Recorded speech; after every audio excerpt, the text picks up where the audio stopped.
ಮೋರ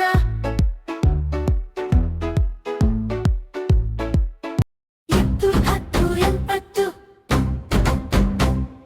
ಎತ್ತು ಹತ್ತು ಎಪ್ಪತ್ತು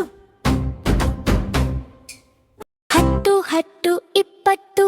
ತೋಟಕ್ಕೆ ಹೋದನು ಸಂಪತ್ತು 20 10 30 ಕೈಯಲ್ಲಿ ಒಂದು ಕಲ್ಲಿತ್ತು